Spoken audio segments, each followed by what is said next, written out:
Thank you, sir. Invocation night is Mr. Nung. Yeah, Mr. Nung is going to come give us the invocation.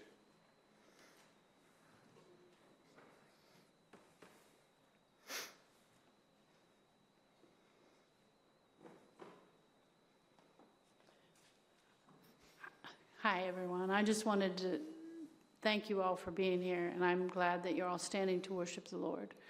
And so, if you'll bow your heads, we'll say a prayer. Dear Heavenly Father, we thank you for bringing us here tonight and giving us safe passage as we came here. We know, Lord, that you have all of us in your arms, and you love us, and you care about us, and you will give us the words that we need to speak and to do the work of the county. And the decisions that we make will be in the Spirit of the Lord and the people that brought us here. I want to thank you, God, for giving us life and also giving us an opportunity to meet you one day. And I pray this and through Jesus' name, amen. I pledge allegiance to the flag of the United States of America and to the republic for which it stands, one nation, under God, indivisible, with liberty and justice for all.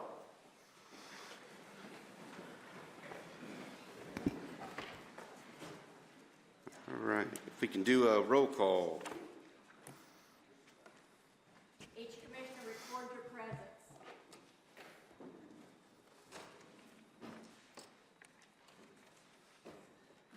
Okay, we have 23 here. Mr. Sullivan, he let me know he had an engagement tonight and wasn't going to be able to be here. But so with 23 present, that again, 13 is needed for a majority and 16 needed for a 2/3 vote. Okay, moving on then for approval of the regular agenda. I do have items under the report of the chair. Item A, 3 and 4, the public notice. Mr. Sittler explained to me that planning and codes, they need to do some work to make sure that their requirements are more aligned, so that this whole thing's going to go back through the process. So that's going to be removed, and then without objection, I'm going to remove legislative F number 2 to the consent agenda. And I think that's all from me, Mr. Mansfield. Yes, Mr. Chairman, I do want to add a resolution, two resolutions to the agenda. I'll start with one is for term limits. I understand that the bill session has already passed, but regardless, this is something that would still require county commission approval, and obviously is a slow process and one with high barriers. So I would move to add this to the agenda tonight. Second. Okay, there's a motion and a second. Let's go ahead and put that one on the board. This is Mr. Mansfield's resolution for term limits. Each commissioner record your vote.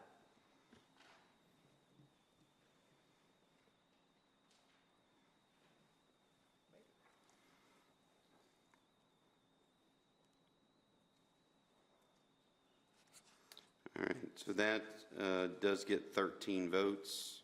I do have another addition. Yeah, let's see here. Mr. Harrison will put that under legislative.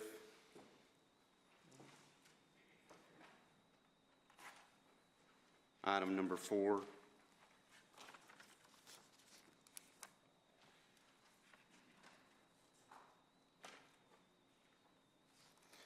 Okay, Mr. Mansfield. Second item I'd like to add is a resolution on your desk, as well as a state law that's currently going through the General Assembly. It's about annexation authority and giving the counties a seat at the table, which we've been discussing often. This is a time-sensitive issue. Representative Monty Fritz, who is one of the sponsors on this from the House side, carrying this, called me to let me know it's going to be going through committee next week. And so it would be imprudent to wait till March, when after the committee process, when there are certain things in here that are worth instructing our representatives on, that the counties, there's been about 5 counties so far that have passed similar resolutions based on this bill to the state. So I move that we add this to the agenda so we can pass this and send it to our legislators tonight. Okay, there's a motion and a second. Let's put that one on the board. Before we do that, Which one is that? I'm sorry, there's a few, Mr. Mansfield. Is it the? Okay, I got you. Yeah, point of information, Mr. Nguyen. Can you put Mr. Nguyen? Thank you, Mr. Chairman. Is this last resolution for the annexation, is that in committee currently? My understanding is no. This came up, it didn't go through a committee. Yeah, I'll let Mr. Harrison speak to that. Thank you, Mr. Chairman. It was docketed for the March meeting and was specifically motioned to be placed under old business. It's my understanding, based on what we've done in the past, that would require 16 votes to pull out of committee. Okay, so it is on legislative committee, old business. Okay. Yeah, I understand, and I hear what you're saying about the 16 votes. That is information that, even though we, to me, erroneously did in the past, it would need 13 votes at this point in time. But you're right. We did that in the past, and it wasn't the proper method there. So that's where it is. So we need 13 votes to add this. Let's go ahead and put this on the board, please. Each commissioner records your vote.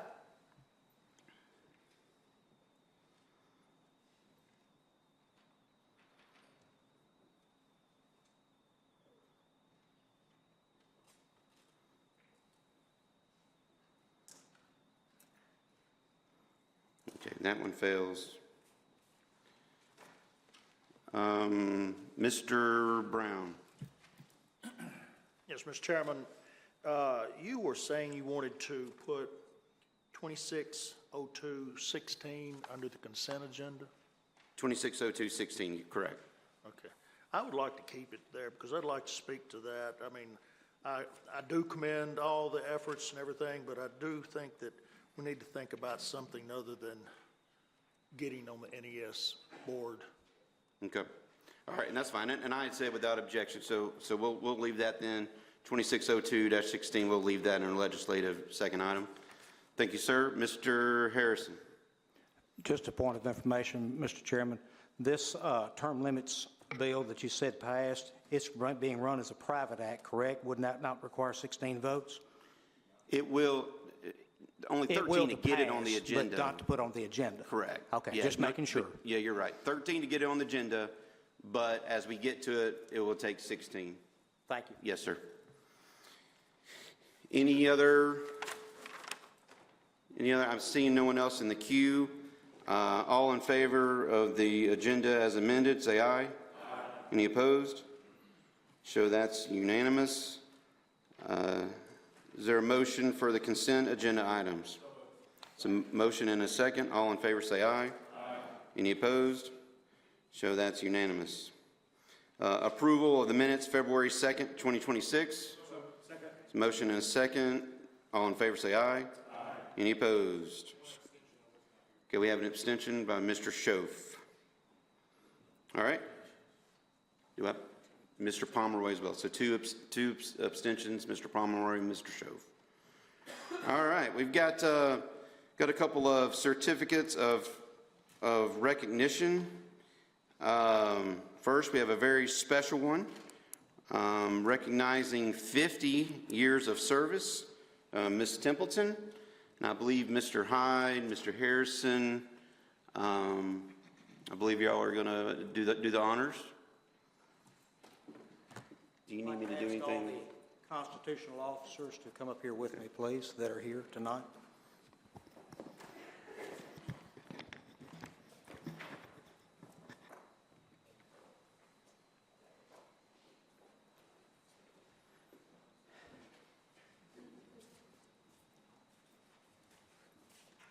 This is going to be one of the fun things and more memorable things that I get to do as a county commissioner. I know she did not want this because she actually told me on the phone, I wish y'all wouldn't do this. But when you have someone who has dedicated half of a century to serving the people of Sumner County, I believe it behooves us as a county legislative body to honor that dedication and that service. So I'm going to read this. The Sumner County Board of Commissioners, meeting in regular session on this, the 23rd day of February 2026, does hereby honor and congratulate Carolyn Templeton, Sumner County Clerk, for her 50 years of service to the public in the Sumner County Clerk's office. Mr. Chairman, I so move. There's a motion. Second, all in favor say aye. Aye.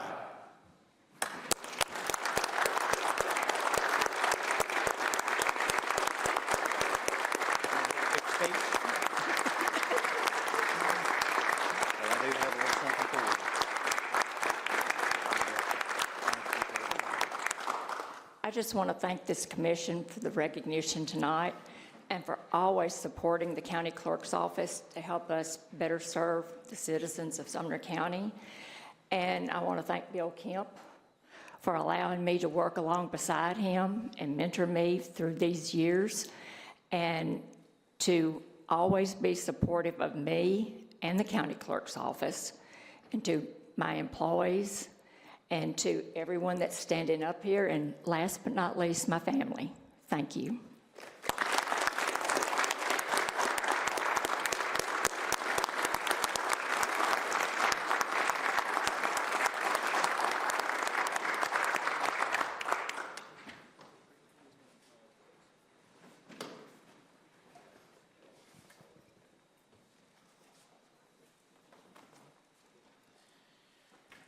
$50 years. Whew. Looking forward to the next 50, huh? So where we got going? All right. Well, congratulations again. And thank you very, very much for all your service. That's wonderful. Next up, Mr. Teachner is going to give a certificate recognition for Dustin Henley. Hensley. Oh, I'm sorry, it's Hensley misspelled here. Sorry. Dustin and Ashley, would y'all come up? Oh, just him?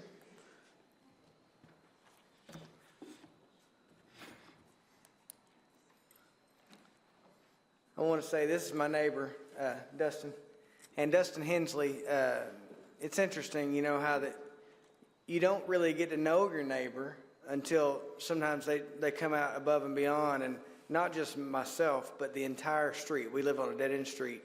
And he got out, and I mean, he wouldn't brag on himself at all, but he got out, he used his own skid steer, cleaned off the road so we could have, you know, some good things, helped out Toby, our awesome highway commissioner, or highway superintendent. And he just did a great job, and just selfless completely. And he got out there and he cleaned up trees, he cut down all kinds of things, got it off the road, worked his tail off. And he ran a line from his generator over to our house, and he fixed the neighbors beside him, their generator, and just cut down a tree that was about to fall. It had kind of halfway fallen on the edge of my house, and did it, not just me, like the entire street. I mean, everybody feels the same about you, and I'm so thankful that you're my friend and my neighbor, and I just wanted to say something about it, and I thank the legislative committee and Commissioner Mark Harrison for writing this up and doing such a great job on this. So thank you so much. And I'm going to read this real fast. So the Sumner County Board of County Commissioners, meeting in regular session on this 23rd day of February 2026, does hereby honor and recognize Dustin Hensley for selflessly helping his neighbors on Sweet Oak Ridge during the recent winter storm by clearing the road and removing trees with his own personal equipment. And I so move. Thank you. All right. All in favor say aye. You opposed? Wait, can you come up?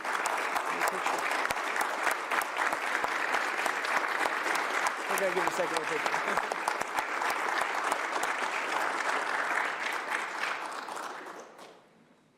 Thank you. Appreciate it. Hey, thank you. 100%. Thank you very much, Mr. Hensley. All right, next on the certificates of recognition, it's Resolution 2602-10, found in your packet. It's a resolution, Sumner County Commission recognizing and commending the linemen, tree crews, highway personnel, and first responders for their service during and after the winter storm Fern. Is there a motion? Motion and a second. All in favor say aye. Any opposed? So that's unanimous. All right, recognition of the public for agenda items. And I believe the non-agenda may have had the term limits.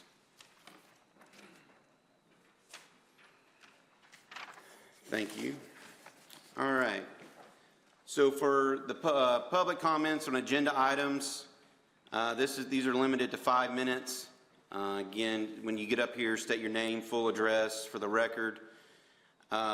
Shouldn't reference any elected official by name, and just keep the remarks respectful within the guidelines. We've got 2 speakers, John Gregory.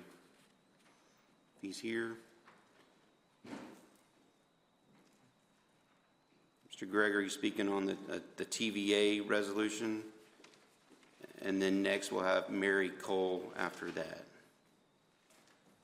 Mr. Gregory. I'm John Gregory, 611B, Dobbins Pike, Gallatin. I'm here to speak tonight on the resolution for the TVA line. Just a little bit of background. My family lives off of Dobbins Pike or Wallace Road there. Our farm there was part of a land grant from the Revolution. We've been there since 1787. It's a working cattle farm, as well as my wife and I, we sell pastured meats, and we also have a farm school that we really believe in. And there's about 300 kids last year that came out to there's 3 different sections of that were there. One of them, they learn how to milk a cow. They have a day on chickens, a day on hogs. There's a nature one where we go out and they'll learn about a particular bird or something in the creek there, some kind of animal or a tree or something, and they'll go out and find it and see everything there is to know about it. There's a TVA line projected to come across our farm, take up about between 8 and 9 acres. It'll go right across the top of where we do with all those schools with the kids and everything. And you know, when they put those easements through, they take it down to nothing. And so we're trying to stop that from coming across.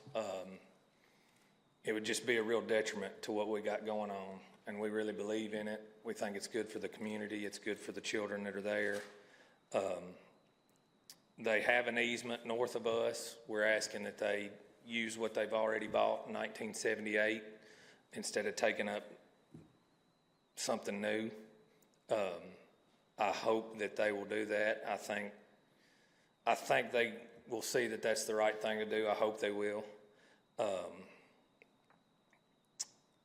guess that's about all I got to say about it. All right. Thank you, sir. I appreciate that very much. We've got Mary Cole.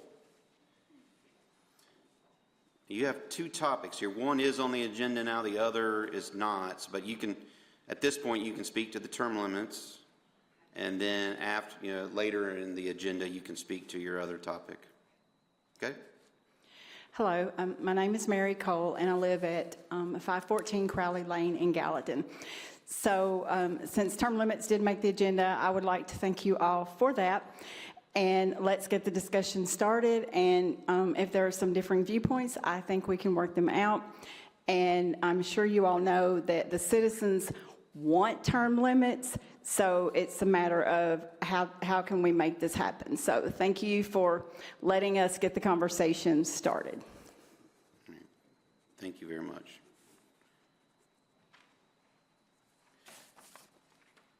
Steve, you want to, just in case, I'll grab that later. Here's that. Okay, moving on. The report of the chair. Your veteran service report's attached. And for docketing purposes, the financial statement memo. As I mentioned earlier, we pulled items 3 and 4 due to the planning and codes needing to meet and align on the requirements. Yes, sir.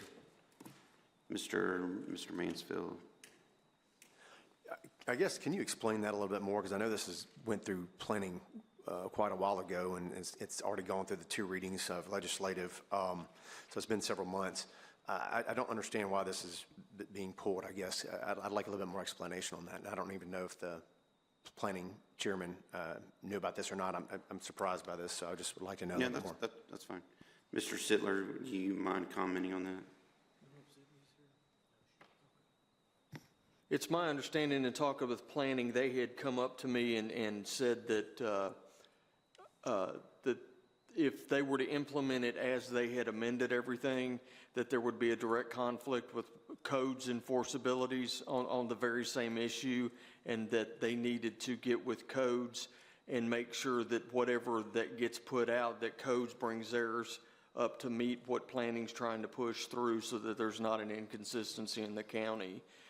They're not killing any of this. They're just going to renotice it once they've got codes and planning in sync, and then they're going to renotice it and then put it back on the agenda. Okay. All right, thank you, sir. All right, moving on, report of county. Yes, sir. With what the attorney just said, I'm assuming that the codes changing or modifications will go back through legislative just the way we've done them before? Yeah, it'd be the normal steps. Yeah. All right, thank you, sir. All right, report of county officials, written reports to be filed by county official notaries. Let's put the notaries on the board. Is there a motion? Motion second, let's put that on the board. Each commissioner records your vote.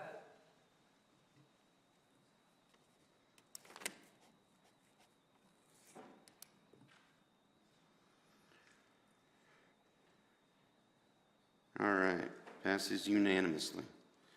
Report of standing committees, health and emergency services. Mr. Rogers. Chairman, we don't have a report other than we're just trying to get over Storm Fern as she came through, but no report. Gotcha, thank you, sir. Education, I know Mr. Sullivan's not here. Off the top of my head, Vice Chair, no report, okay.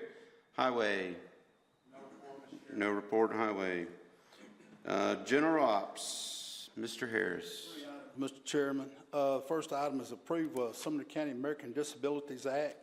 This was actually voted on back in '23, but we never got a second. We're just cleaning this up.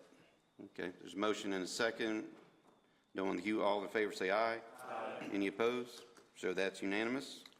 Item number 2 is require the Gantt charts for all construction projects over $200,000. So move.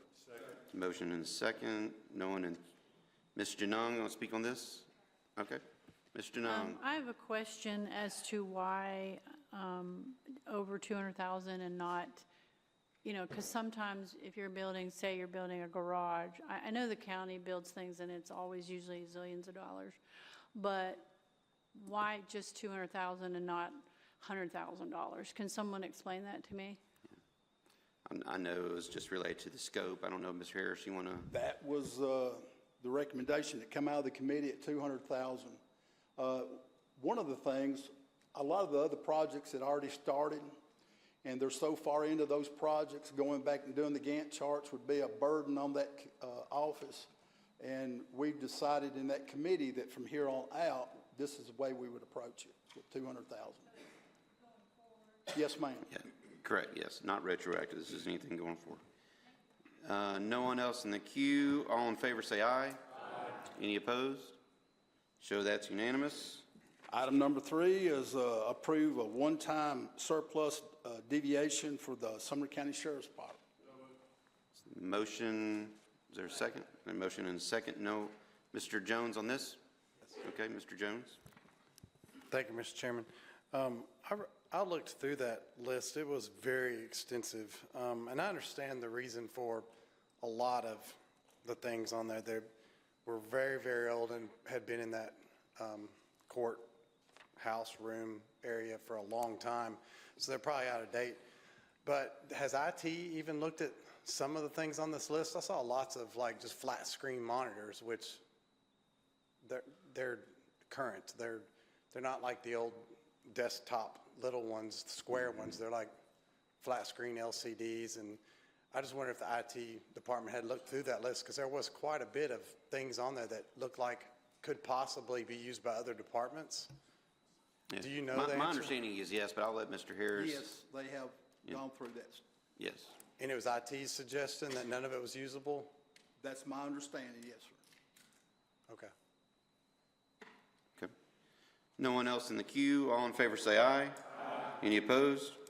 Show that is unanimous. Mr. Harris? That's all. All right, Committee on Commission, Ms. Bergdorf.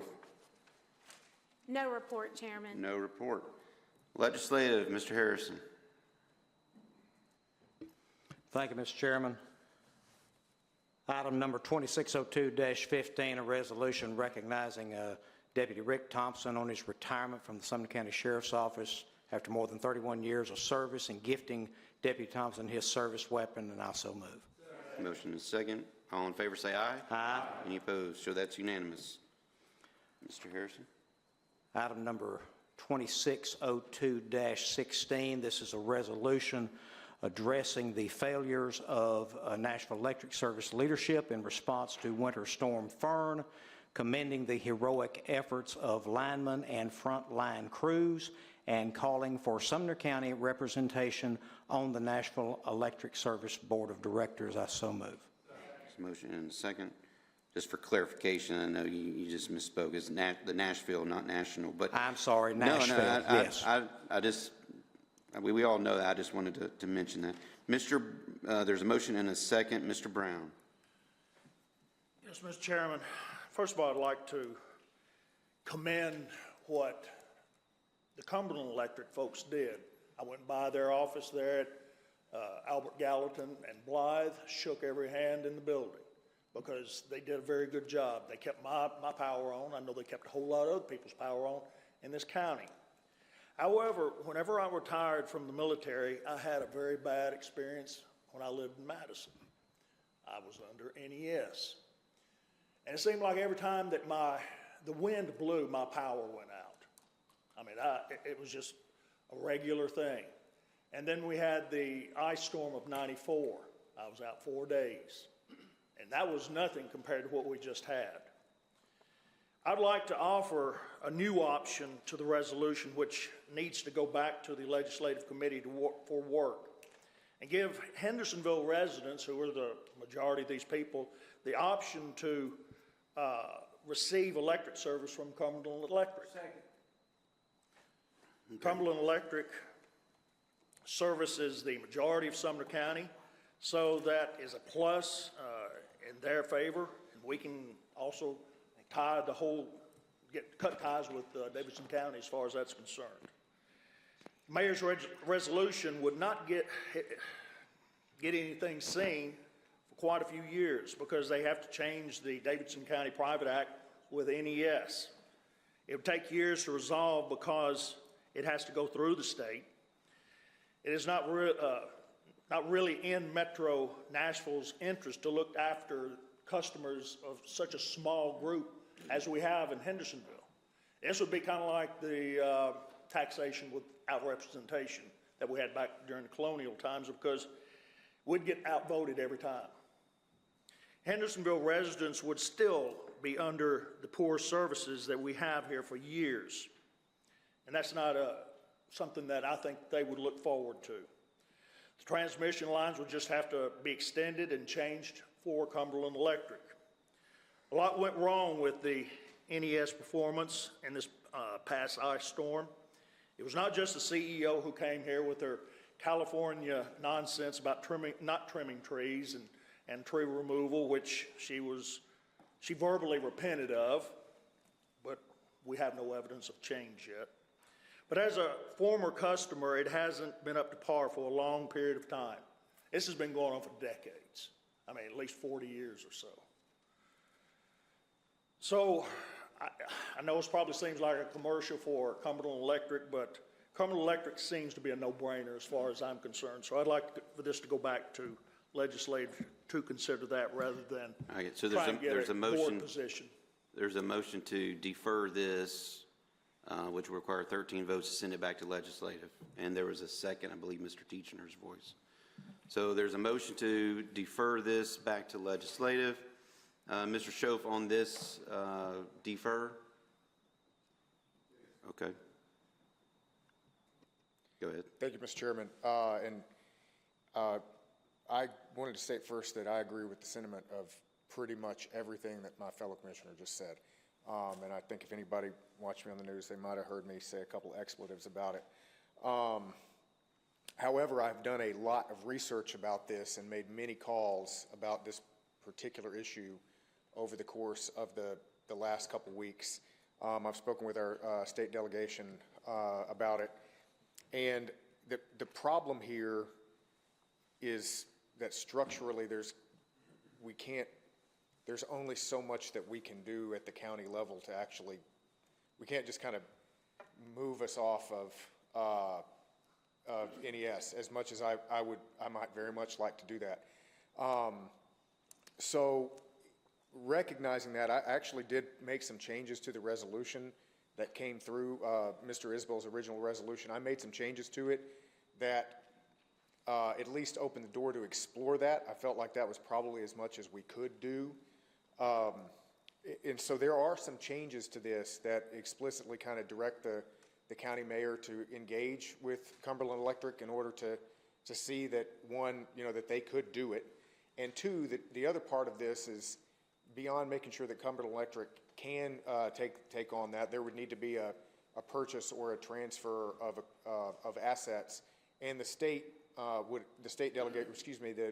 General Assembly would have to make a change to the boundaries, to the service boundaries. So this is a multi-step process, and I agree with all of the sentiment here. I just think that the right spot for where we currently are is to begin to engage with their state delegation and with Cumberland Electric in order to generate those options, and then and in parallel try to get representation on with NES, right? I mean, we've got kind of both of these going on.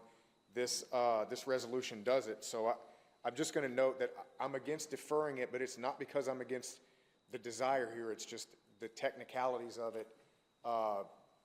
What I have learned is that the technicalities of it are, there are a lot of steps. Thank you, Mr. Chairman. Okay, thank you. Mr. Nguyen on the motion to defer. Okay, go ahead. Thank you, Mr. Chairman. I agree with the sentiment and a lot of things that have been said by both commissioners. I know that there was a lot of discomfort and danger with a lot of folks being without power for as long as they were. So I definitely feel the plight there. My understanding, and from what research I was able to do, is the county doesn't have a big role to play in this, as was talked about in the commissioner's show. So it's really out of our wheelhouse here. So we're really left with a strongly worded letter to the organization and having our county mayor kind of help bird dog it through. I was trying to flip through and find it. I reviewed it earlier today. Was there anything in this resolution that also copied in our state delegation? It is in there? Okay. That'd be the only amendment that I was thinking of making. But without that, without Sumner County willing to pony up some dough, I just don't know that we've got a dog in this fight, per se, outside of what we're currently doing. Gotcha. Okay. Thanks, sir. Mr. Teacher on the motion to defer. Thank you, Mr. Chairman. Yes, the reason I seconded that was because I had the citizens who were in District 14 that were under NES, several of them had a lot of issues, and not to bring up any citizen individually, but another thing I just want to say that I did have several conversations, and a lot of folks feel the same sentiment for that. Now, therefore, if this is true, which I assume it is, that maybe we can't do that, because I've been trying to keep up on it. I've called NES, stayed on the phone forever, and never got through or anything like that, like many other people did. But I was just going to say that if that's the case, if we can't, then I suggest I make an amendment that we go ahead and vote on this as whatever changes come out of this body, but then we amend this to also send back the discussion for what other options are available for the CEMC purchase or whatever that would be. I don't know how that would, I don't want to do anything wrong. Let's get the motion to defer. Motion to defer. Let's address that one. Okay, well, Okay. I can't make an amendment to it? Because I want to make an amendment to the deferment. my amendment is not to defer the entire thing. My amendment is just to pass on to legislative to see if there's anything that we can do about the CEMC, but then also separate out and keep this amendment as is. Mr. Jones, what's your point of order? Can you put Mr. Jones? I understand the sentiment of my fellow commissioner here, but I think to make it cleaner procedurally, this can be voted on and that can run parallel to legislative without mixing it up and tangling up in here. I'm fine with that, and that's what I was going to say. Just ask the maker of the First Amendment motion to keep it running parallel to this, but not stop this from happening. I think it would just tangle it up to amend his deferment to be piece part into this. Let's stick to the point of order. Yeah, I hear what you're saying. It's a procedural thing. I got you. That's basically what my amendment is. I'm just trying to state that the right way. Okay, that's fair. Mr. Brown, are you okay with adjusting your amendment as such? What does he want to do? I mean, does he want to split the thing? I guess explain it again, Mr. Teachner, Yeah, please. I would like to make just as like a dual, an equal running amendment where we can vote on this right now and hopefully get representation on that board, because I think it's super important that we don't wait any longer, because there could be another storm coming around the corner. It was snowing today. And so that's number one. But then number two, I'd like to keep that discussion moving forward about possibly having CEMC as an option. But if we can't make that. So let me state it back. So basically, instead of deferring, you're wanting us to move forward with this resolution, but then in parallel ask legislative to address the additional aspects. Section 6 actually does address it in the way I want to do that. So okay. So you're withdrawing your second to defer? I withdraw my second. Okay. Yes. Now there's no second to defer. Is there anyone else that would like to second it to defer? Okay, well, no one seconded it, so, all right, so that motion now to defer is off the table. Back to the main motion, Mr. Mansfield. I was just going to, and the biggest thing to echo fellow commissioners is that the state legislature has to deregulate this, essentially. There's nothing that the counties or cities can do, even though the cities have a little bit more leverage. I know being in Millersville and Goodlettsville, a lot of unincorporated, I was the only voice that my citizens have. You know, I worked with the mayor of Goodlettsville and helped me contact NES. I was super thankful for that. But it just, you know, the main thing is that I appreciate about this resolution is Section 2 for the findings of leadership failure. Because looking at the news articles and all the things that were reported, there was $14.5 million over 2 years cut out of their vegetation and tree trimming budget.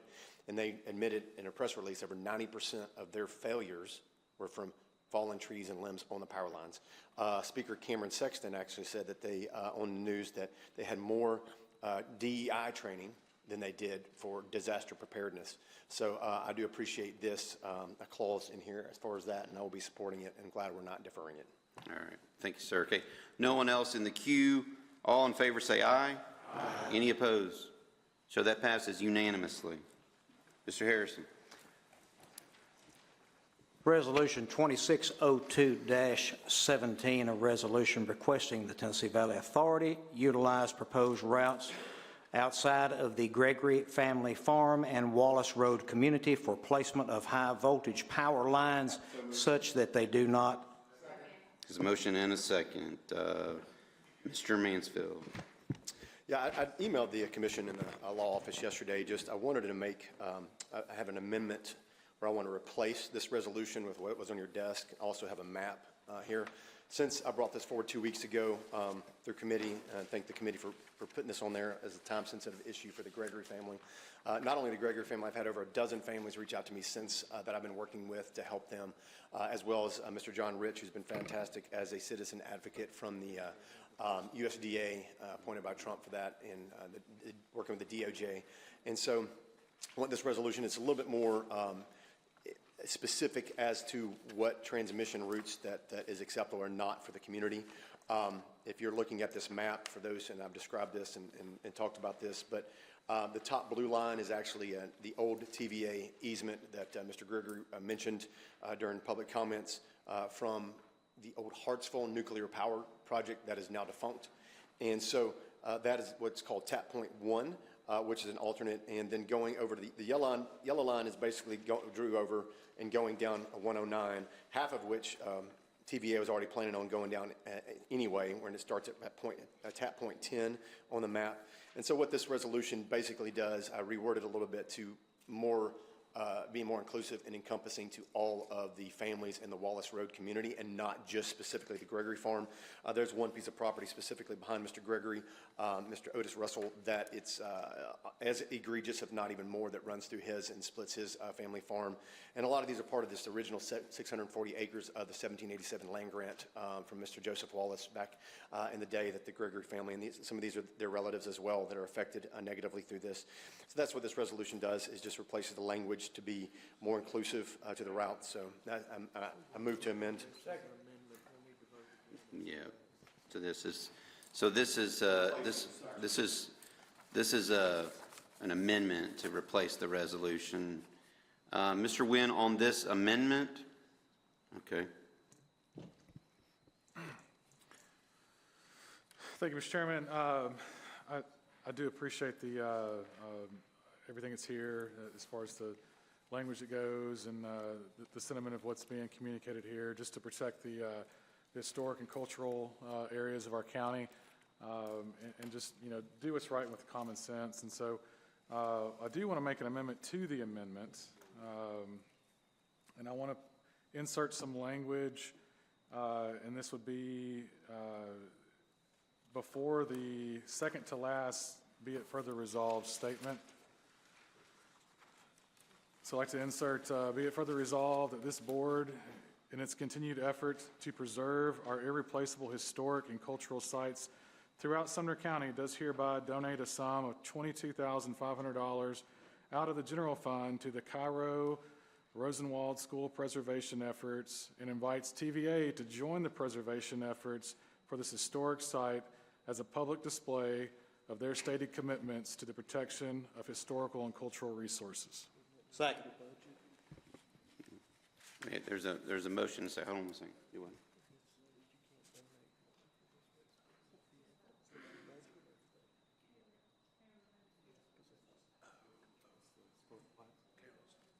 Okay.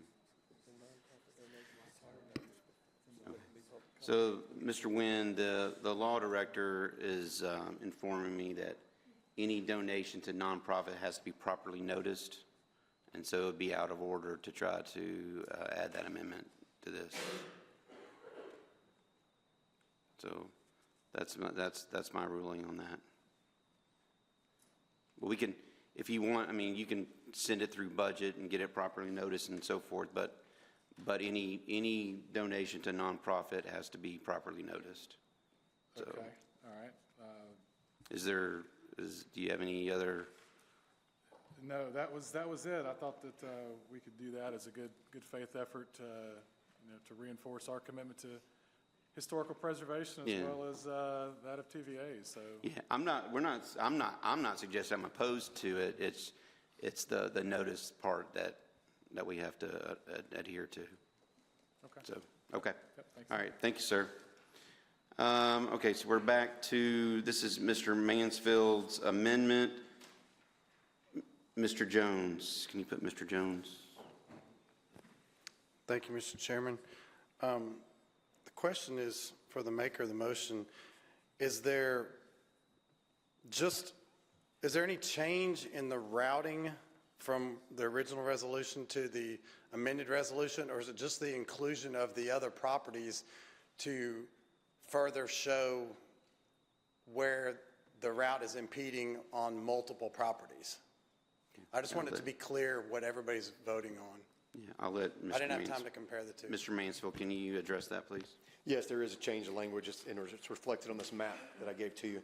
The first resolution, it was addressing Still an egregious route, but less egregious, which is the red line, tap line 3 down to 7, which is still unacceptable because that definitely affects about 5 or 6 property owners along that line.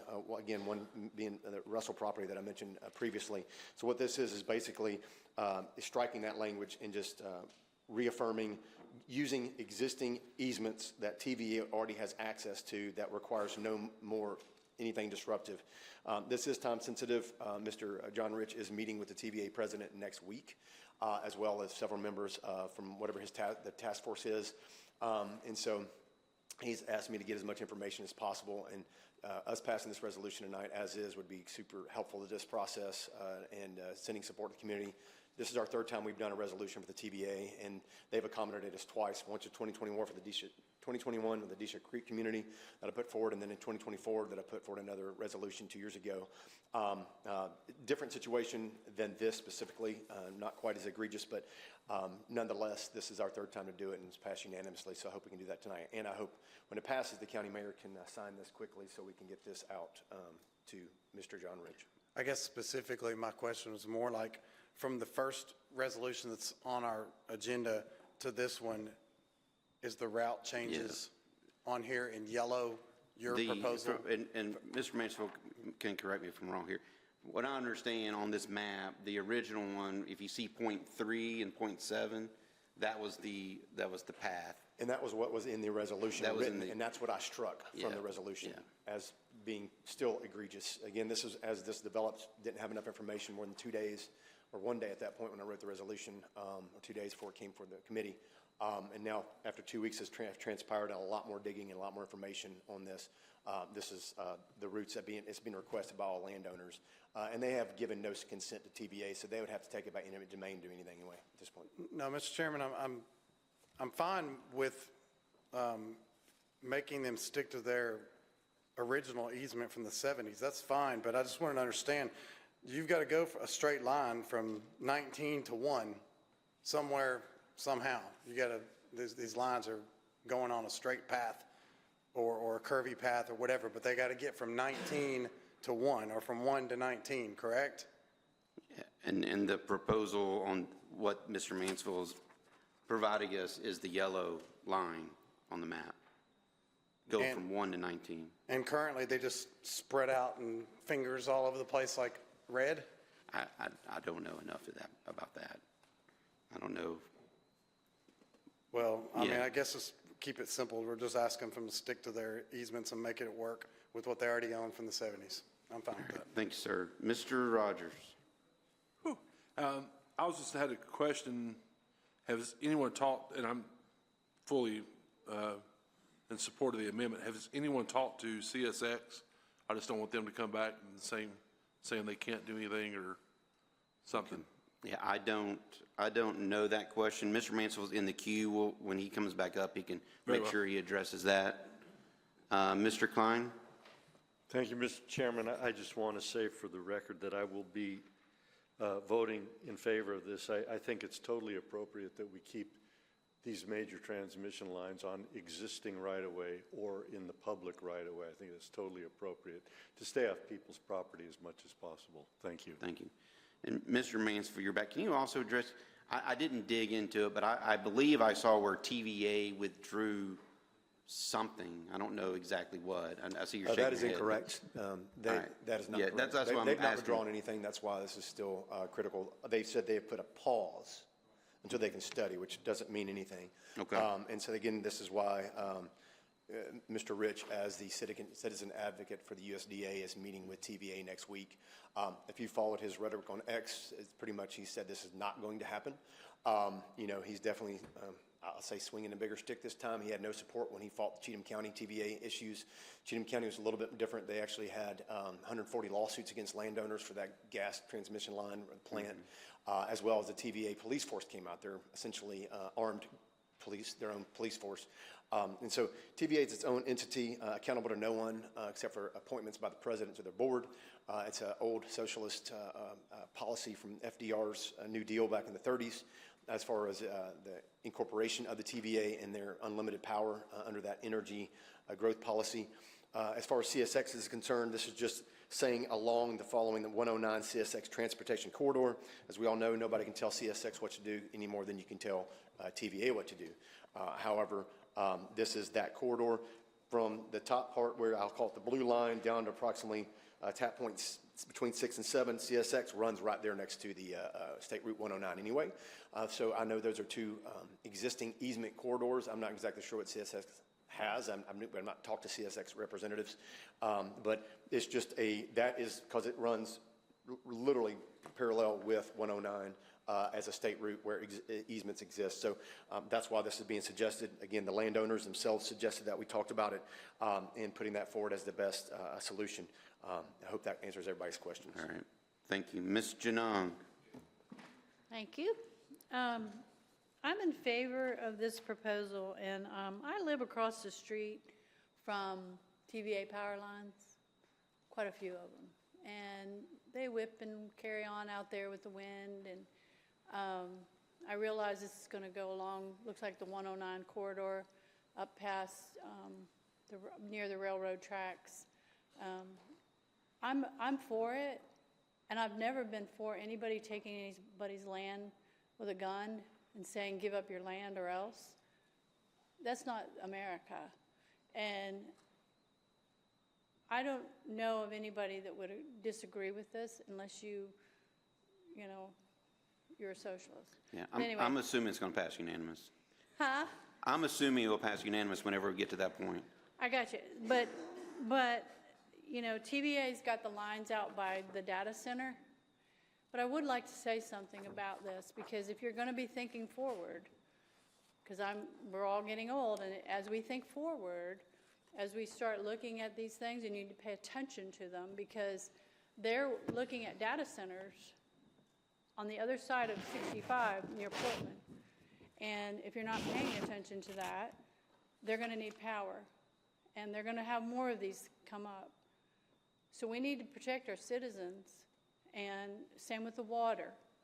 They're going to draw water, and they say, oh, the Cumberland River's full of water.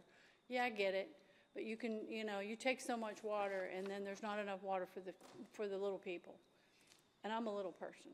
So I'm for it, but I will say that I'm glad that they didn't come to the Gregory Farm with guns ablazing like they did back in the day when they wanted to build the dams, and they came and took the people's land by eminent domain. And they flooded the land for the lakes. I get it. But please remember, as you guys go forward in your commission and your legislation, to remember these things that will be coming, because this is coming. These are things that are going to be coming, and they're going to want to do them in these rural areas, these farms and all that. And we need to protect our farmers. We need our farmers. I don't particularly liking to buy my meat from a grocery store where there's antibiotics put in them. I like the fresh grain. So please, all of you that are coming back and legislating, please, please, please protect your farmers and protect the citizens, because it's your job to do that. And I thank you for bringing this forward, because I think this is fantastic. That's all I got to say. Thank you, ma'am. Mr. Pomeroy. I just have a question for the maker, if that's okay. Yeah, technically directed to me, but yeah.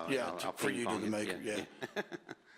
I happen to work with railroads every day, so I was just wondering if he'd been out there and seen how close that route is to the railroads right away,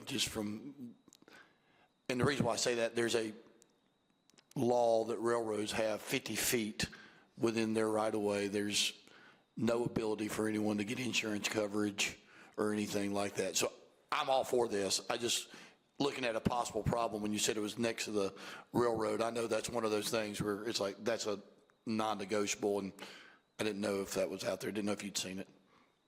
Mr. Mayor, you can even speak to that? Or were you asking? Mr. Mansfield acted like I thought you said the mayor. Mr. I'm sorry. I thought you said the mayor. The maker is what I said. Oh, the maker. I'm sorry. Yeah, Mr. Mansfield, go ahead.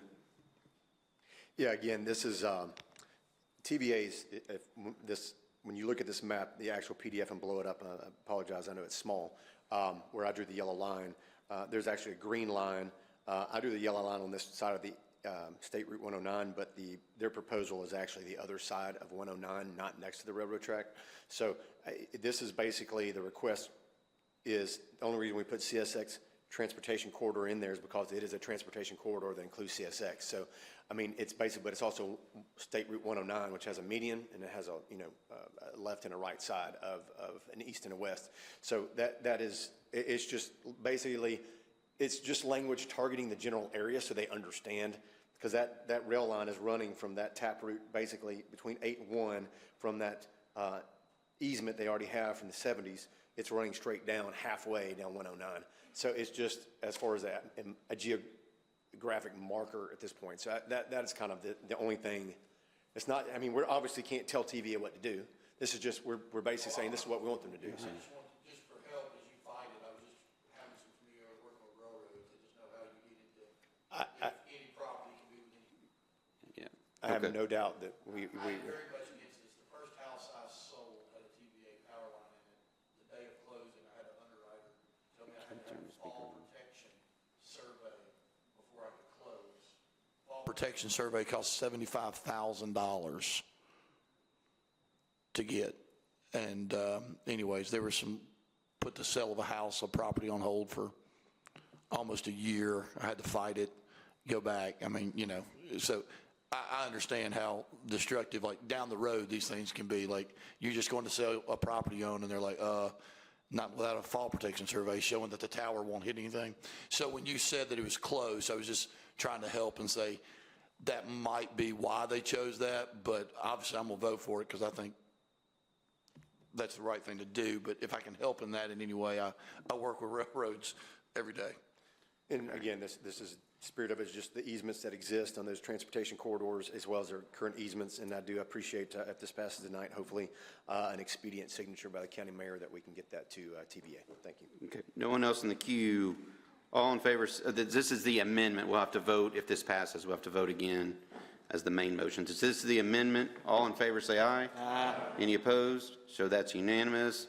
Now that is the main motion. No one else in the queue. As the main motion, all in favor say aye. Aye.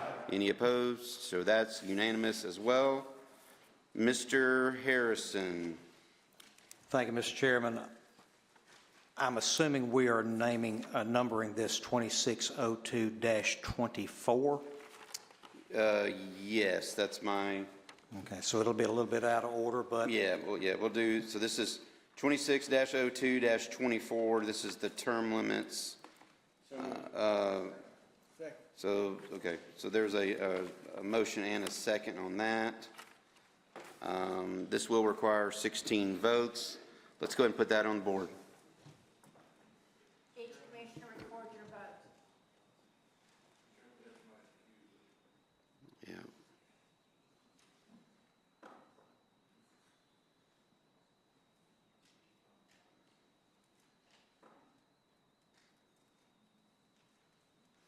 Okay.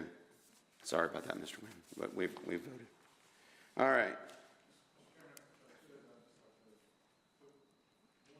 We've already voted. Sorry. I'd like to put one thing into the minutes. Okay. What's your? And it just explains why that, like I haven't supported adding this to the agenda or even supporting it now. It's just simple. Yeah, I'll let him speak. Go ahead. It's just simply that our Tennessee State Constitution has a provision for us to be able to do this, and a private act is not the way to do it. So it's clearly laid out as to what process we need to follow. Okay. This is not it. This will ultimately go nowhere. We've already been told by the state that it's going to go nowhere because this is the route that we have to take. All right. So I'm just asking that this be entered into the minutes. Okay. Just to show that. That's fair. All right. Thank you. Mr. Harrison, anything else? No, sir. All right. Thank you, sir. Budget Committee, Mr. Schoaf. Okay, there is a motion to group and approve items 1 through 6. There's a motion and a second. Mr. Schoaf. I'd just like to speak that if I would be happy to do that. But if folks could group and approve items 2 through 6, because I do have an amendment to number 1 after speaking with our finance department, that this might place some. Okay, so the motion now is to group and approve items 2 through 6. Mr. Chairman, if I may, just give Frazier 3 through 6, leave item 1 and 2. All right, so his motion is to, let's wait till we get there now that we're on item number 1. So we'll okay. So item number 1, Mr. Schoaf. I'm going to go ahead and move this, but I'd like to make a motion for this, but I'm going to get in queue. This is approval of $120,000 annualized for departments other than the Sheriff's Office and EMS. I so move. There's a motion and a second, Mr. Schoaf.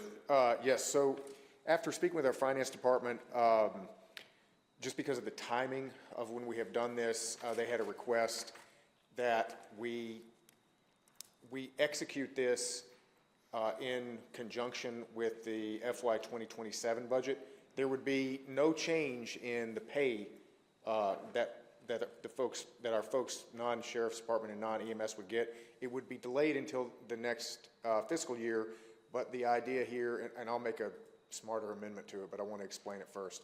But the idea here is that we would shift the bump in pay to FY 2027, and that it would become part of their existing baseline.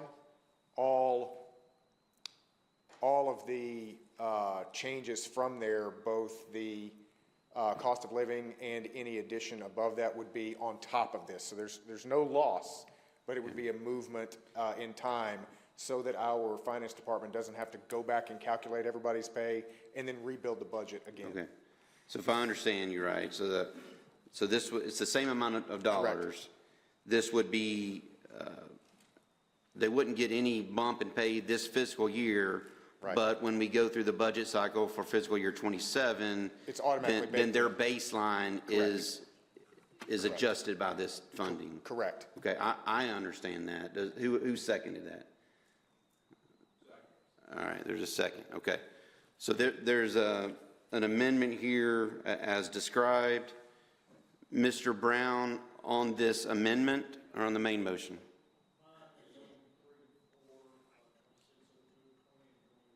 Okay. Okay. So, Mr. Mansfield, on this amendment? I'm trying to figure out what the group and approve is. It's not a group and approve. This is item number 1. They're holding off. We're going to do these first. Yeah, this is just item number 1. It's just for item number 1. Yeah, we didn't group and approve. All right, I'll just make sure we get enough. No, that's fair. Yeah, right now, this is only item number 1. So there's amendment and a second. All in favor of the amendment, say aye. Aye. Any opposed?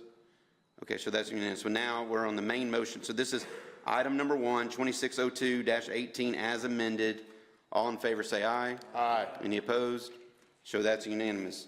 Mr. Schoaf, 2602-19. 19, yes. This is to appropriate $816,684 from hospital funds. So there's a motion and a second on this item. This is item number 2. Mr. Brown, you said something else. Mr. Wynn on this one? Okay, can you hit Mr. Wynn? Okay, Mr. Wynn? Thank you, Mr. Chairman. I have one amendment to this. I think we just need to be a little more specific in the direction of the actual funding and not just towards playgrounds.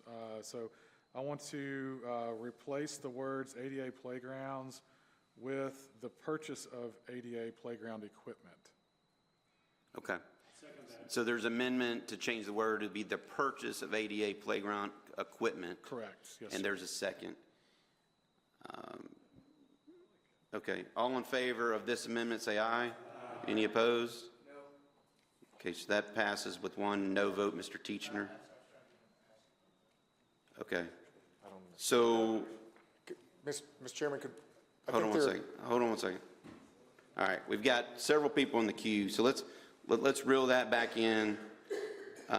We're still got the amendment, Mr. Wynn. Mr. Brown is on something else. Mr. Ring on this? Just a question. Can you hit Mr. Ring? Just a question. How much is in the hospital fund?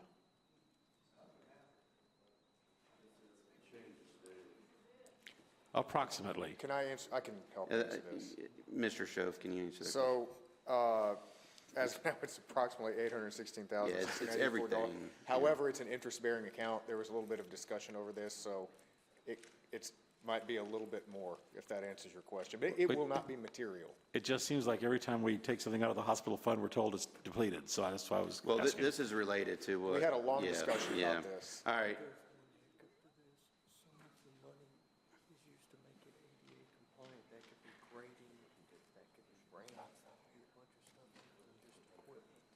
So I don't know if that's going to give you all a problem. That's fair. All right, Mr. Pomeroy? I feel like my commissioner is just trying to make sure that the money goes towards, but if you just say for purchase of, I'm assuming there could be money spent that would grading, dirt work, removing of old stuff, I mean, there's a lot of stuff ramps. I mean, that's not a playground equipment. Yeah. If without objection, if he's wanting to clear this up, I would just say that if you want to change the wording, that you move the 816-648-60 from the hospital fund for any and all construction and purchase needs for ADA playgrounds. Okay, so the maker of the motion Yeah, is and in equipment. agreement with that, so yes. If he's in agreement. Yeah. So he is in agreement. So does everybody understand that? And actually, the law director told me the exact same thing. So appreciate you pointing that out. All right. A lot of people in the queue here. This amendment is, I think, is pretty easy to understand. But Mr. Teacher, on this amendment? I just, are we going to get the vote again now, or no? Well, as soon as people get out of the queue, yes. I'm just making sure, because that was what that fixed my problem, what Commissioner Pomeroy said, so I just wanted to see if we could vote again on that. Yeah, we will. Thank you. Ms. Boyd, on this amendment? Can you go ahead? I have a question. And this reflects back to when we did the volunteer fire donation. Is this money, this is a pot of money, we're not telling them how to divide it or anything? Are we going to, is it first come, first serve? We don't have enough money for all of it. So I was just wondering if there was a way we're dividing it, or is it going to be like the volunteer fire department? We're going to hear about that later. That's my question. Yeah, Mr. Shove, can you speak to that? Say that again, I'm sorry. She was asking about, I guess, the plan to how this money gets spent, like who. Yeah. Yeah, so this is, there's a task force on it. I don't know that at this juncture we have a specific outlay of, and I could be wrong, and so somebody can feel free to correct me, but I don't know that we have a specific outlay or prioritization. Yeah, but what this amendment does is make sure the money is spent on these playgrounds and construction. So, all right, thank you. Mr. Jones, on this amendment? Mr. Chairman. To Commissioner Ring's point, do we need to change any language in there to fix it to where any and all monies left does close that hospital fund? Because I don't want there to be $3 left in there. You know what I'm saying? Do you need to change the language a little bit for that? Mr. Chairman, can I speak to this one again? Go ahead, Mr. Chairman. Yes. There was a lengthy discussion on this where we were debating whether to leave the interest in the account or to modify this so that instead of having the 816, it was the 816 plus any interest that might accrue. So we did vote on that. I didn't vote. I think I would support it, but there was a lot of discussion on it. So if somebody wanted to make an amendment to this, it would be, I think the right way to do it would be to suggest this amount plus any and all interest. Well, that's the problem. It changes. Yeah, it changes daily. So a couple $1,000. It just depends on how quickly this gets spent, right? Like, so if we spend it in 6 months, it's going to be a lot less than if we spend it in 2 years. So I can't give a dollar amount. okay. You would need to amend it to, if I'm trying to answer Go this. ahead, Mr. Shove. In order to do this, I think in order to do the spirit of what you're trying to get at here, you wouldn't set a dollar amount. You would say that the $816,684 plus any interest accrued in that account by the time of expenditure. I make that motion. Okay. Okay. So Mr. Jones has made an amendment to the amendment, seconded by Mr. Ring. So this is the dollars plus any potential interest that's accrued. Correct. Okay. For the, well, who is the maker? Hold on one second. Okay, are you okay with this? Yes. All right. So this is, so now we're back on that amendment. So All just right. to be clear for everybody, Mr. Chairman, so the maker of the original amendment is fine to fold this in, so we're on one amendment, and that includes the expenditure of the interest. Is that correct? Yes. Okay. Yeah, thank you. All right, so we're on that main amendment, I'll call it. All right. Mr. Ring, speak to this? No, sir. Thank you. Okay. Ms. Janung, speak to this? Okay. Sir. This is going to go towards the school projects for the school system, am I right? The playgrounds? Yes. Okay, my question is, the school system has, the Board of Education, the school system has a ton of money in the reserve. Are they like going dirt poor or something? They can't do this themselves out of their own money and not take it out of the hospital fund? I'm just, just asking, because I You're don't bringing up understand. previous meeting. We've already had these discussions. I mean, it's fair discussion, but I mean, the motion is as stated, so no one else in the queue. I'm just not understanding All why right. you would do that. Well, there's one in queue, Mr. Chairman. No, there's not. Oh, he's not in queue? No, he's on the next My item. bad. So we're going to put this to vote. All in favor of this amendment, say aye. Aye. Any opposed to this amendment? Okay, so now we're back on the main motion. All in favor, say aye. Aye. Any opposed? So that's unanimous. All right. All right, now we're on, 2602-20, appropriate $13,900. I move to reject. We have a motion. okay. So I want to let Mr. Show finish since he was speaking. Are you? This is to appropriate $13,910 to the Election Commission to move equipment, and I was not going to move for this. I voted against it Okay, in commission. so if you weren't going to do it, I heard Mr. Mansell make a motion to deny. Is there a second? Second. All right, there's a second. Mr. Brown, on this topic? Okay, go ahead.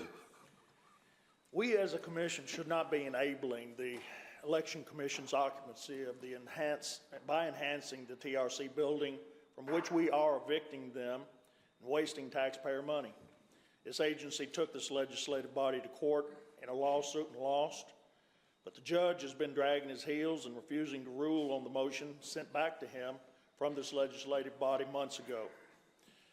While this lawsuit is ongoing, and it has been for years now, since 2023, all actions in both bodies were to cease with aggrieved action of occupying the illegally obtained building by the Election Commission. This legislative body was barred by the court from any actions to solidify our lawful position while the Election Commission administrator has disregarded the court's order. It was stated by Judge Oliver, and I quote, "Compliance with such order or injunction may be compelled or its disobedience punished as a contempt by judge of the court in which the action is pending." They have continued to move all of their operations and equipment out of the county administration building and solidify their claim on the TRC building before this long drawn-out lawsuit is over. If this judge is ever to make a decision, and he's been slow-walking this decision, probably waiting for another commission who will forget about it, the Election Commission will probably request funds to move themselves back. This is something that we need to also vote against. They were motivated to move to the TRC building and found a way to piecemeal the move. By law, this legislative body is the only entity in the county that can house departments of the local government or outside agencies in the county. The county mayor even wasted taxpayer money with his own lawsuit against the county commission, arguing against this law. He only executes what the legislative body tells him to do. The Election Commission administrator is not unfamiliar with flaunting the law. She's had other things that she was arrested for. She has had previous run-ins with the prior 2018-2022 County Election Commission over the analysis aims to compare other election commissions and Sumner County departments. According to the release where she issued a resignation, then she later withdrew that resignation. And then she wormed her way into the TRC building through the last administration. There was no paperwork or record of direction by anyone in authority to do so. The reason given by Lori Ashley was that she needed extra space to house the much larger voting machines that had been ordered. The size of the case was not even known in 2019 when she formulated this move. The end of March 2023 was supposed to be the delivery date, which never occurred, and our fellow commissioner, Tim Jones, called the manufacturer and was told that they would hold and house them until December 2023. The illegal move was never brought to light until the question was asked of the director of the TRC and his assistant Carol by Matt Schoaf, David Lawing, Jeremy Mansfield, and myself in budget hearing day 2, 5 May 2023, part 2, starting at 53 minutes and 17 seconds on the clock, as to why they wanted to move out of during the budget hearings. He told us that they did not want to move out, costing the county $190,000 rent, which was county revenue from the state. He was told that they were being evicted by the then county mayor, Anthony Holt, and some election commission personnel touring the TRC building, among whom were Lori Ashley. During all of the back and forth in the legislative and budget committee hearings for months prior, we did not know who directed this move. When we asked Lori Ashley, the person perpetrating the illegal move. Let's not use names, specific names. Go ahead. County mayor has the authority to care, maintenance, and day-to-day operation of a building. He is the building manager. The commission is the landlord that owns the building and allocates the space. As you know, the election system is under a lot of scrutiny in this country because of what we have been through for the last 3 election cycles. Americans are very leery of what is going on in the electoral process. We need an election commission that is above reproach, and especially an administrator of elections. She has sued the commission over her squatters' rights in the TRC building, thus costing taxpayers more money that she doesn't have in her budget. And she has been short in paying her employees due to mismanagement and her ambitions. The Election Commission is a rogue government department and administrator that has thumbed its nose at the law and defied a court order in its pursuit of ambition. We do not, as a legislative body, need to reward any further bad behavior by enabling it. We will have a difficult time getting them out of the TRC building once the judge makes his final decision, or if it has to go to the appeal process after 3 long years. I refuse to give them any more money, and this legislative body should not allow her to steal this building from the taxpayers of Sumner County. I'm against further solidifying the Election Commission's position at the former TRC building. That's my point. Thank you, sir. Mr. Mansfield. I'm just going to reiterate, I had citizens reach out to me specifically in December when they saw that the Election Commission was unlawfully, I guess, just moving over there into that facility. I did the ad hoc, which I was a part of with Commissioner Klein and Commissioner Harrison and Mr. Brown. A majority of us on that committee had put forward plans to the county commission for an alternate spot for them to keep their main offices here in this building, which citizens, that's the complaint I got from citizens, left me messages and voicemails that they actually had to go to a different building instead of doing everything here in this building, and that is a complaint from citizens. And that good accommodations would be at the back of the archives building and the junk storage area, not the archives area. There's plenty of room back there.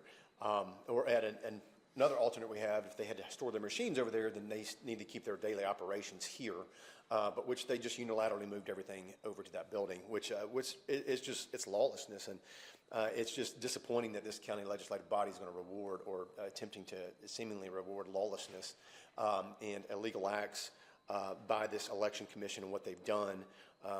Most egregious, obviously, kicking the TRC folks out of that building because there's over $190,000 of yearly rent that we lost, and the county mayor neither, or Yeah, I mean, that wasn't their doing, but go ahead. the It county wasn't the mayor- election commission. I know, It it was was- the county mayor did that. He didn't have the The authority to do previous- that, so. yeah, But, you know, but this is an illegal relocation and occupation of a county property. The election commission has illegally executed contracts without county commission approval prior. We've gone over that. They have a letter from the law office on violations of Open Meetings Act.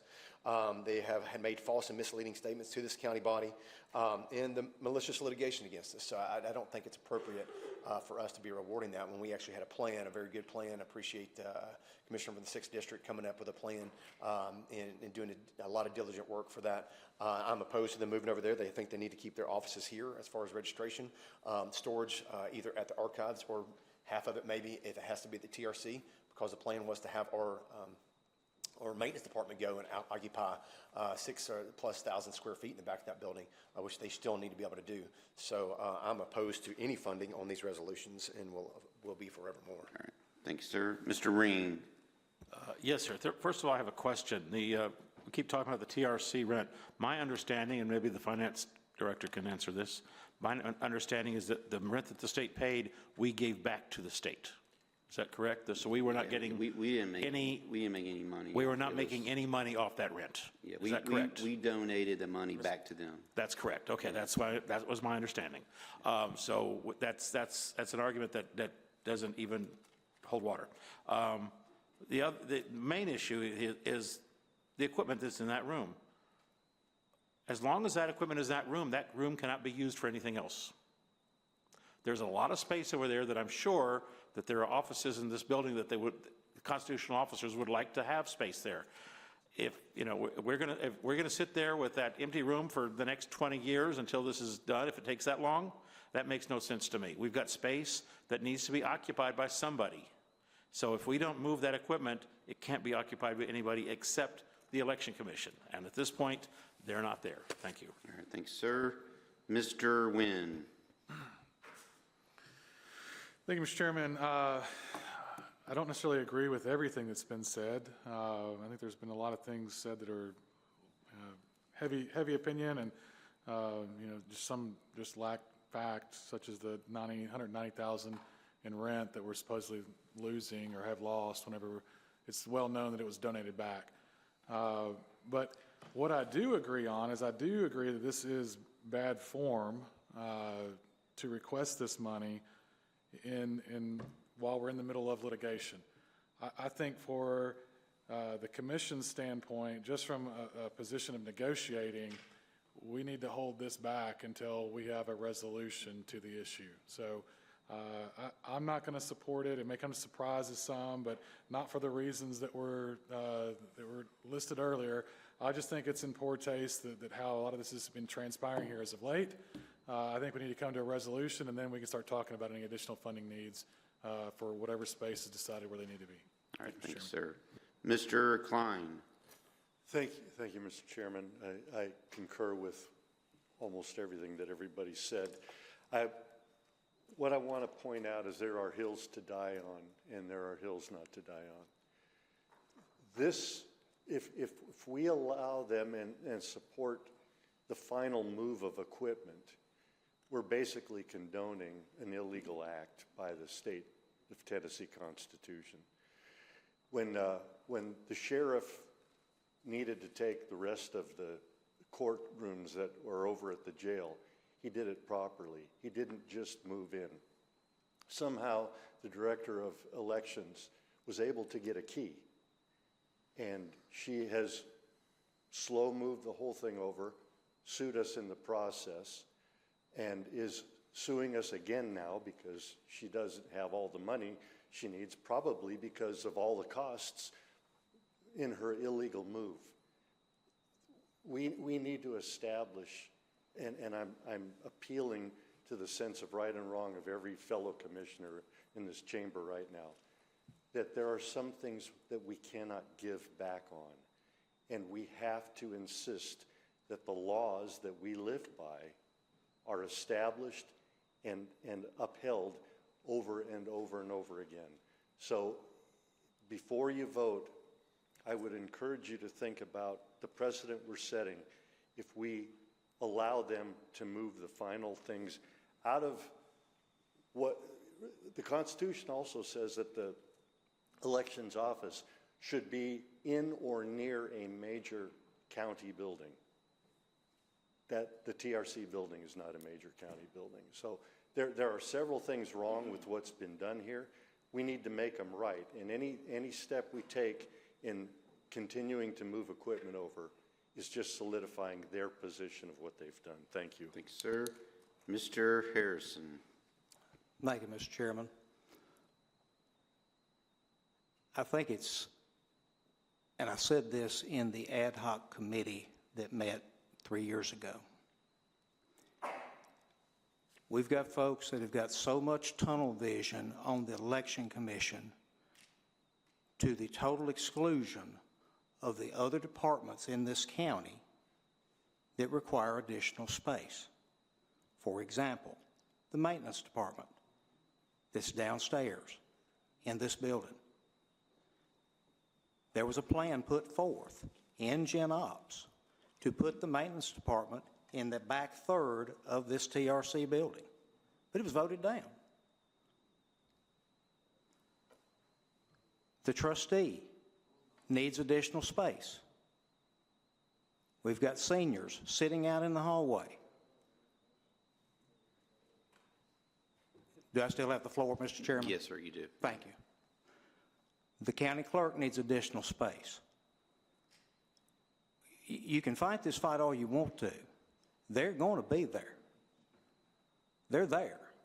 I had one person that had commented to me, it'll take an act of the National Guard to get them out. They're going to be there. I've said that from the beginning.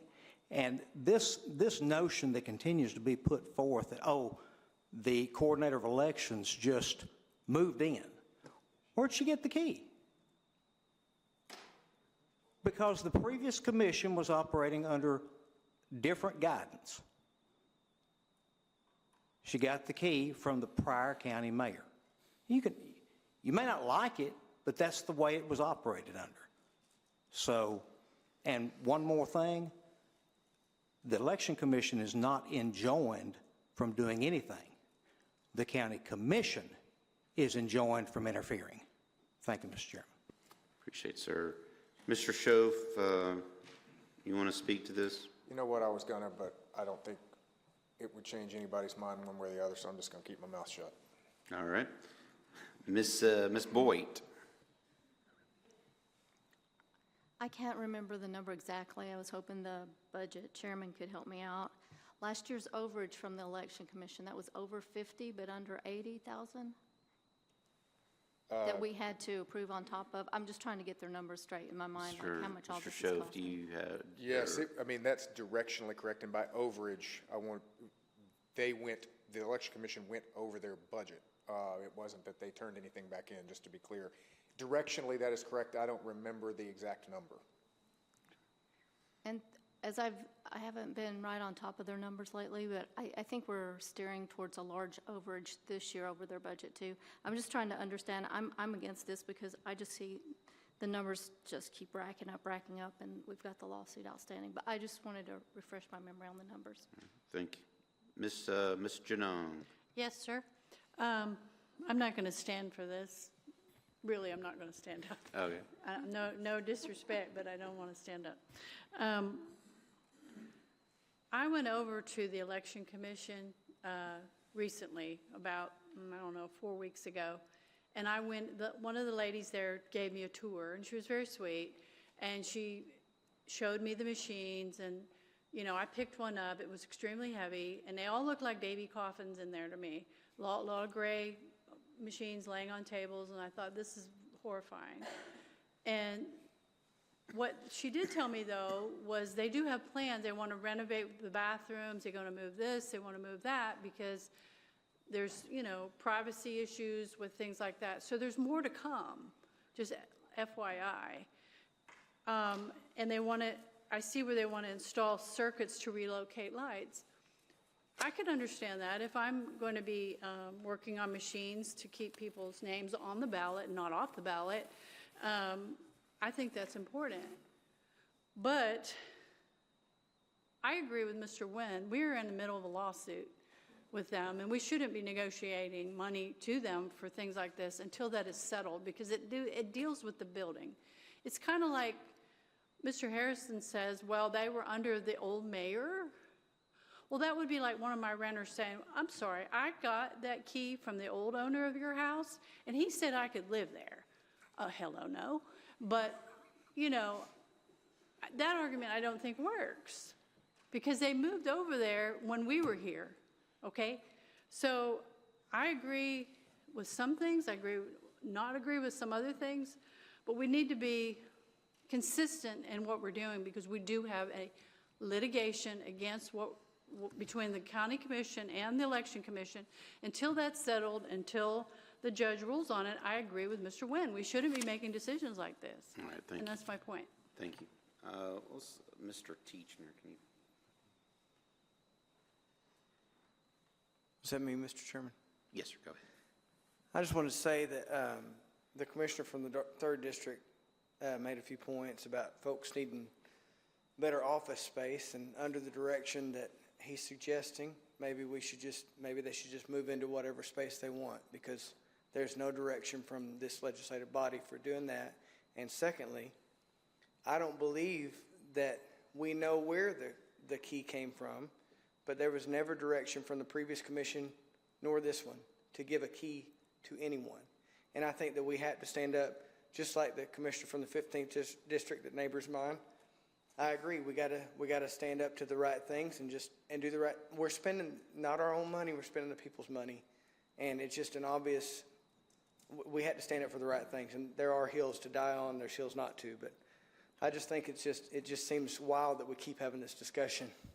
So. All right, thanks, sir. Mr. Mansfield. Thank you, Mr. Chairman. I just wanted to clarify just two things that the county commission did not reject space for our maintenance department. We just never got a chance to do it because we got a lawsuit slapped on us as soon as we tried to do something.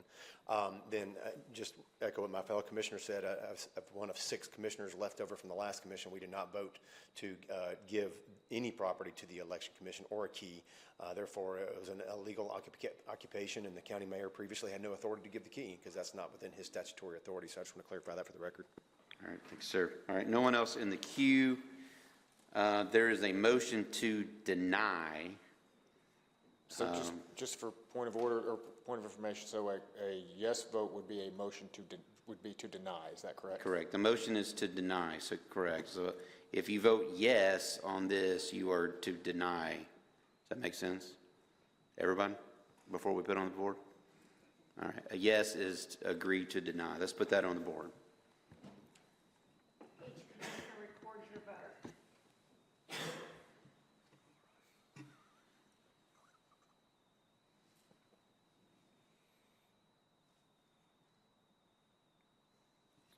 Okay, that the motion to deny passes. Mr. Schoaf, item number 4. Move to reject. I'll read it just so everybody knows what it is. Is to appropriate $39.50 for the election commission to install circuits and relocation lights at the TRC building, and I will second this motion. Okay, so there's a motion to deny in the second. No one in the queue. We'll go ahead and put this on the board, though. Each commissioner record your vote.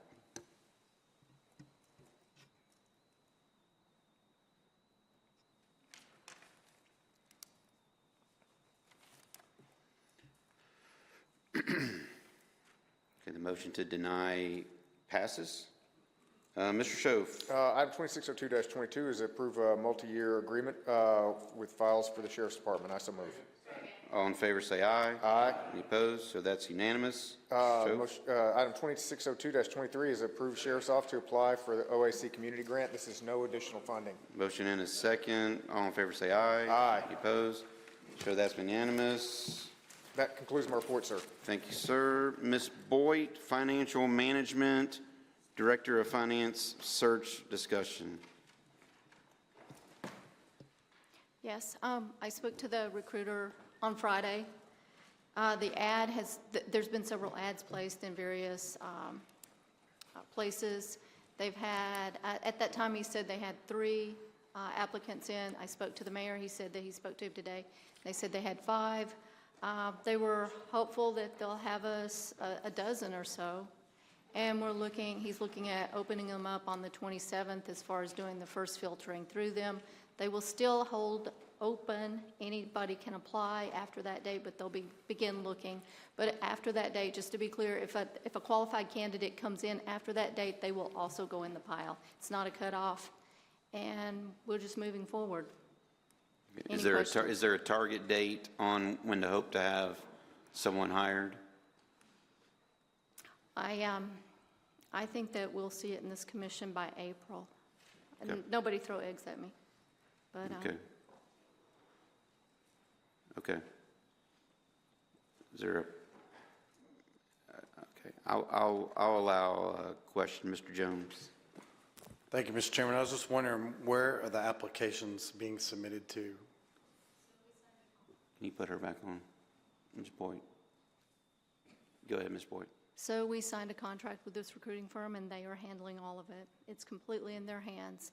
They will be giving us a list of the candidates, and they'll be bringing that forward. They're very open, and they're very receptive if you'd like to come and ask them questions. Then the finance committee will then The finance put something committee, forward. yes. So Okay. they're going to look at around the 27th of this month, and we're going to probably have our finance meeting after that. All right, appreciate it. Thank you. All right.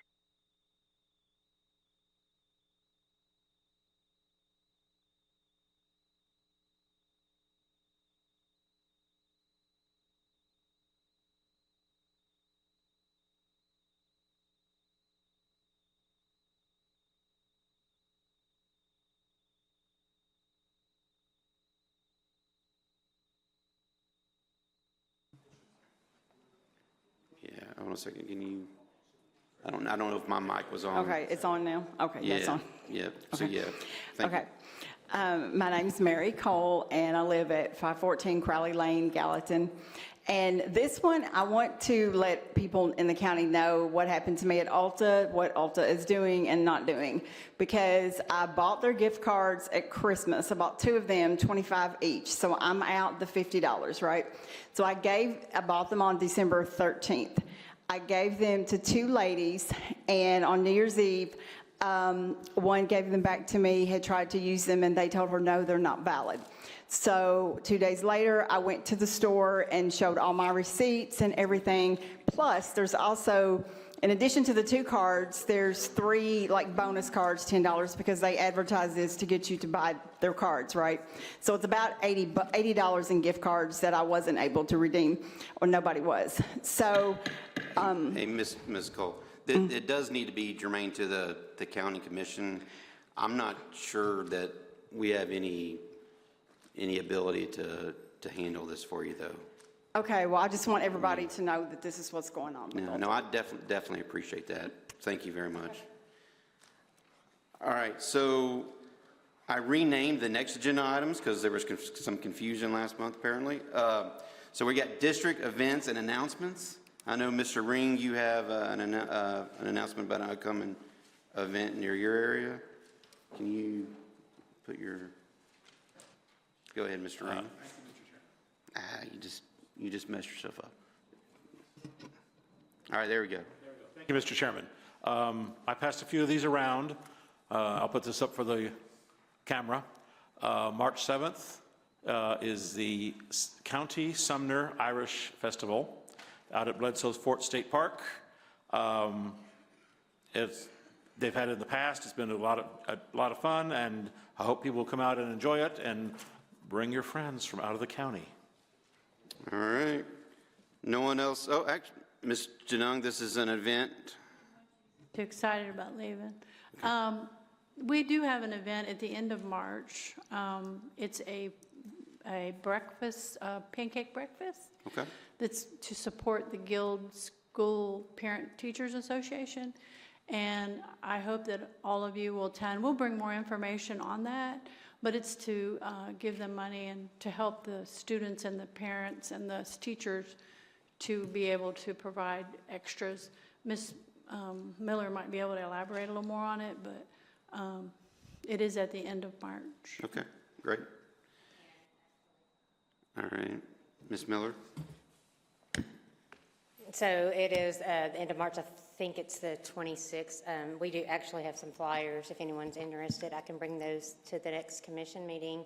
And it is at the Long Hollow Jamboree from 7 to 11. So 28th, March 28th, 7 to 11. Okay, great, thank you. All right, no one else in the queue? We're adjourned. Okey dokey.